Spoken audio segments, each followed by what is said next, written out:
So before I go into that, my name is Quijano, and I work for an HQA project that addresses the number of missing murder Indigenous women and girls here in Quebec. And I think that people don't think about street checks, how that relates to MMIW. The street checks of Indigenous women on this report were 11 times more, were stopped 11 times more than non-Indigenous people. I have the privilege of working with Indigenous women that have police in their life on a daily basis.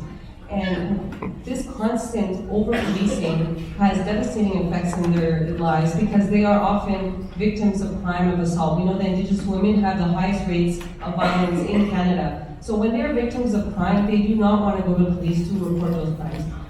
Joining this coalition, this reminded me of a couple years back, which is a really tragic story of speaking to a woman. She had been stopped by police on a random street check, and she was with her sister, and her sister ran off. And that night, her sister was found dead.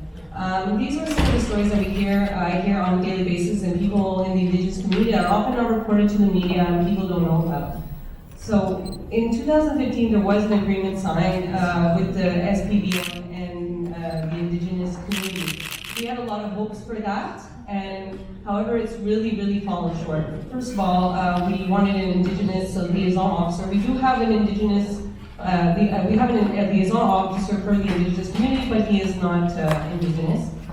We asked to have to do cultural training for the SPVM. That was actually scrapped by they did that last year. They said that they did not want our training. It was very specific to Montreal, which has a specific population where we have a large Inuit population, very different than other urban areas.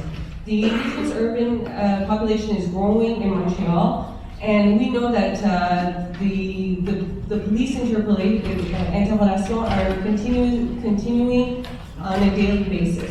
As well, we also have to question what is the motivation of the city. Do they really want reconciliation? My director in Epicet, unfortunately, was not able to be here today. She told me that they sent on Friday a survey about the racial and social profiling to be filled out as a way of consultation to the Indigenous community, but it has to be given back on February 4th. So they gave us a couple of days to do that. So we have to question, is it that they want us to fail? Because often is what we hear is that, well, we tried to consult with you, and you didn't respond. But that isn't very much time, and as well, that doesn't really give us a lot of time to actually consult an entire community.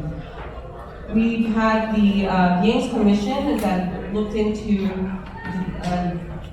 the systemic discrimination, racial discrimination in policing. The situation of Val-d'Or is not unique to Val-d'Or of violence of police officers against Indigenous women. It happens here in Montreal as well. We had the MMIW inquiry that gave very specific recommendations when it comes to policing with Indigenous, especially Indigenous women and Indigenous people.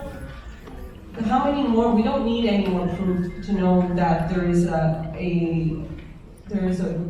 discrimination on a daily basis here in Montreal. And I have to point out that the Indigenous community is especially marginalized when it comes to racialized groups. And if you look around the room, there isn't many people from the Indigenous community. I think that speaks volumes that the Indigenous community is not present. And there's often this idea that, well, they don't come to when we invite them. I think there needs to be a lot more efforts on many other ways because they're the ones that are suffering in great deal.